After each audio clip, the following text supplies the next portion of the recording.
Hello friends, welcome to Raslas kitchen. ఈరోజు chicken dum biryani చేసుకుందాం.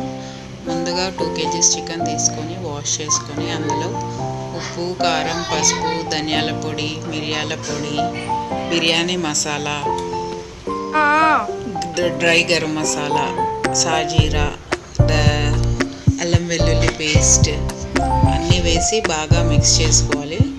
ఆ తర్వాత కర్డ్ వేసుకొని బాగా మిక్స్ చేసి బిర్యానీ ఆకు వేసి ఒక 2 hours నానబెట్టాలి.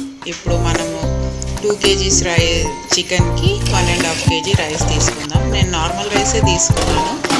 మీరు కావాలంటే బాస్మతి రైస్ తీసుకోవచ్చు. వాటిని కడిగి నానబెట్టుకొని ఇప్పుడు ఆనియన్స్ డీప్ ఫ్రై చేసుకోవాలి. బ్రౌన్ ఆనియన్స్ డీప్ ఫ్రై చేసిన తర్వాత ఆనియన్స్ కొద్దిగా అందులోనే వేసి కలిపి అదే ఆనియన్ వేయించిన నూనె కూడా ఒక 2 pows వేసి పెట్టాలి. ఇప్పుడు స్టవ్ వెలిగించుకొని దానిపైన రైస్ పెట్టేయాలి పక్కకి. ఇంకో సైడ్ ఆయిల్ వేసి అందులో మనం మ్యారినేట్ చేసిన చికెన్ వేసేసి కొత్తిమీర, పుదీనా అన్నీ వేసి మూత పెట్టాలి.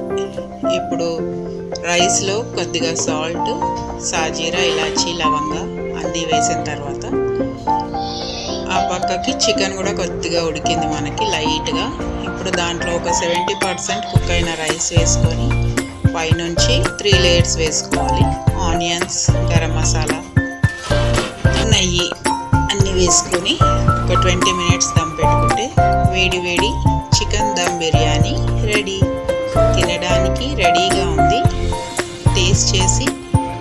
ట్రై చేసి టేస్ట్ చేసి తిని చెప్పండి. Thank you friends. Thank you for watching.